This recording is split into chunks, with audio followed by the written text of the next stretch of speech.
Jen from Maternity Wise. I am the director and one of the trainers within our organization, and today's Let's Talk topic is about birth trauma statistics. So this is a tough one. Birth trauma is a really difficult thing to track and evaluate and even create statistics about. Because of that, it's even more challenging to hold the practitioners responsible for their birth trauma, like to hold them accountable for their birth trauma that they're responsible for.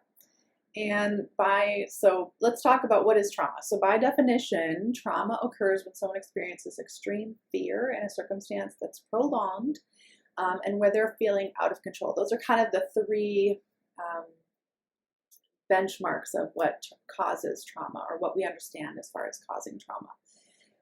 Throw into that mix when you're pregnant, right, and you're giving birth. Throw into that mix the coercion and the manipulation that goes on in many maternity care settings, and you're going to find that this kind of disrespect and gaslighting and dishonesty that occurs is compounding the feelings of trauma for the mom as well as her partner. And if you've ever been in a situation as a doula, you can even experience secondary trauma just from being witness to birthing family going through it. So over the past couple of years, we've seen scenarios that are extremely ripe for breeding birth trauma, unfortunately. Hospitals full of dying people from COVID, scary contagious diseases, right? The prohibition of any type of support, including partner support during a period of time, as well as the absolutely invisible process that birthing people went through when they entered the hospital setting. Moms in labor were brought to hospitals, and a lot of us don't even know what went on during our births during that time period. I didn't give birth during the COVID era, but I have heard from moms who basically said that it's just all a blur, which is also a signal that perhaps there was some trauma involved. The fact is that in order to give birth, you have to feel safe. You have to, your body, you have to feel like it's okay to be vulnerable in the situation that you're in the environment that you're in, and with the people that you're with. And in order to feel vulnerable, or in order to feel like it's safe to be vulnerable,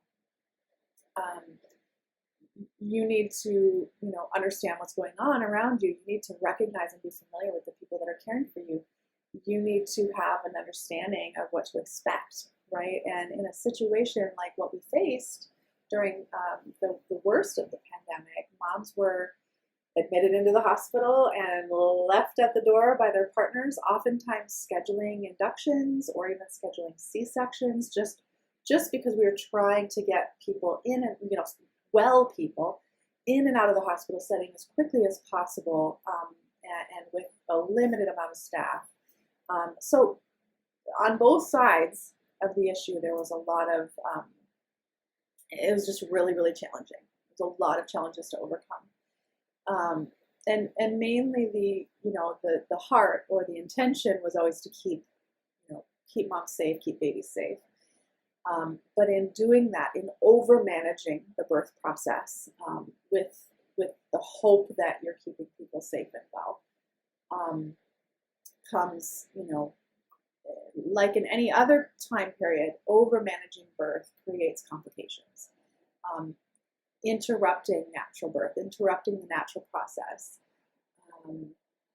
it causes problems, bottom line.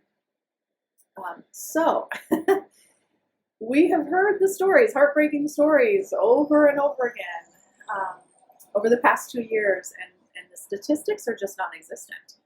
So we're hearing, as postpartum care providers, as telehealth doulas, as working in mental health, working in all kinds of different areas, I'm hearing it from all kinds of different areas, as well as experiencing it myself. Moms telling me the stories of their experiences and how horrifying that some of them are. It's really, really sad. And the separation between them and their support person and even their babies, it was a mess, right? But the statistics about cesareans, the statistics about maternal and infant mortality, the statistics about birth trauma, they are non-existent. I'm not sure when if ever, we will get honest statistics to reflect the experiences that expecting families went through.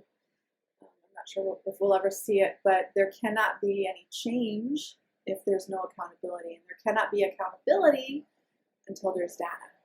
So what I want to hear from you all is, this is just very informal, casual data gathering, but we would like to hear, have you experienced birth trauma?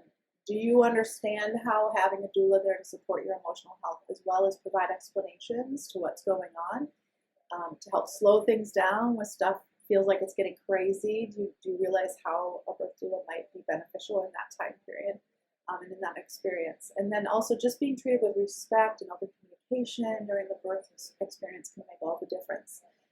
So what I want to know, and put it in the comments, did you experience birth trauma? Are you a caregiver who experienced secondary birth trauma? Tell us about that.